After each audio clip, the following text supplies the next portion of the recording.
जल्द रिलीज होगा पियर फराक वाली 2 गाना। जी हाँ दोस्तों, आपका स्वागत है मेरे चैनल ऑसम भोजपुरी पर। वीडियो को पूरा देखिएगा।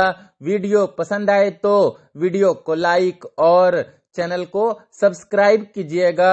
दोस्तों, पवन सिंह का पियर फराक वाली 2 गाना, जिसका इंतजार आप लोग बड़ी बेसब्री से कर रहे हैं। दोस्तों, पवन सिंह का यह गाना जल्द ही रिलीज होने वाला है। मतलब कि 3 से 4 दिनों में पवन सिंह के इस गाने को रिलीज कर दिया जाएगा एमएमबी रिकॉर्ड्स यूट्यूब चैनल पर।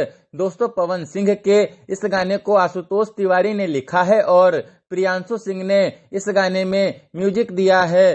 साथ ही दोस्तों, इस गाने के वीडियो में पवन सिंह के साथ सोना पांडे ने काम किया है। दोस्तों, पवन सिंह के इस गाने को बहुत ही दमदार शूट किया गया है। इस गाने में आपको पवन सिंह शहनाई बजाते हुए भी नजर आएंगे।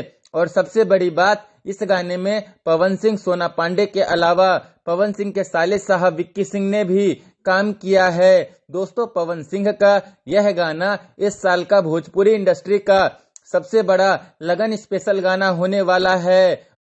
और दोस्तों, इस गाने का पोस्टर कल नहीं तो परसों तक रिलीज कर दिया जाएगा, तो आप लोग प्यार बनाए रखिएगा। खैर, फिर मिलते हैं दोस्तों किसी नए वीडियो में। वीडियो पसंद आए तो वीडियो को लाइक और चैनल को सब्सक्राइब कीजिएगा।